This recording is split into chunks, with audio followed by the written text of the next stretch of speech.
I put together an article a while back about physical therapy abbreviations, and I want to do a follow-up video to explain a few of the terms and some tips on documenting more effectively. So let's take a look. You're probably used to writing or seeing a few of the most common abbreviations such as SBA for standby assist, CGA for contact guard assist, or Min-A, Mod-A, or Max-A for min, mod, and max assist.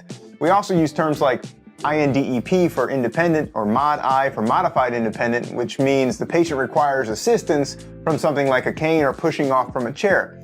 Now, unfortunately, some of the abbreviations we use as physical therapists can get a little confusing.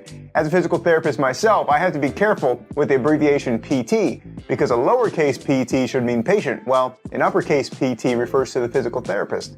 And that's part of why I put together the list of PT abbreviations that we commonly use, because as a student or a new physical therapist, it may be difficult for you to understand the abbreviations if you've never seen them.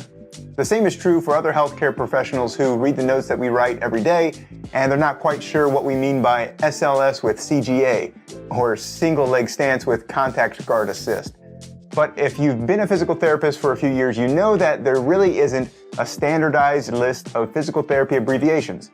The APTA has not come up with a set list of abbreviations, so that's part of why I put together the giant list on PTProgress that you can print out and use within your clinic so that everyone's on the same page with abbreviations.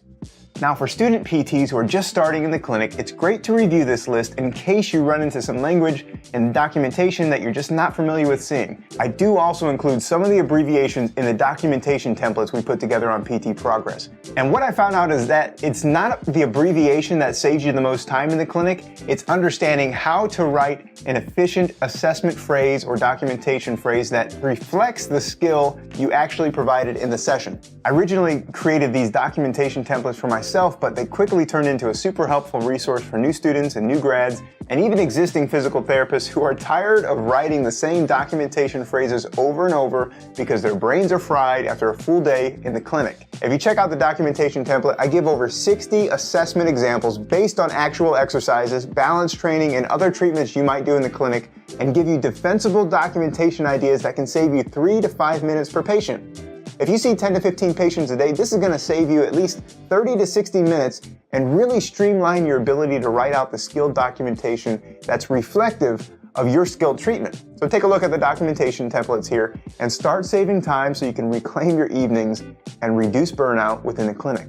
Put them together with the list of PT abbreviations and you'll become even more efficient with your documentation. So if you found this video to be helpful, I would love it if you liked the video below. Also, if you're interested in more videos like this, be sure to hit that subscribe button and we'll see you in the next video.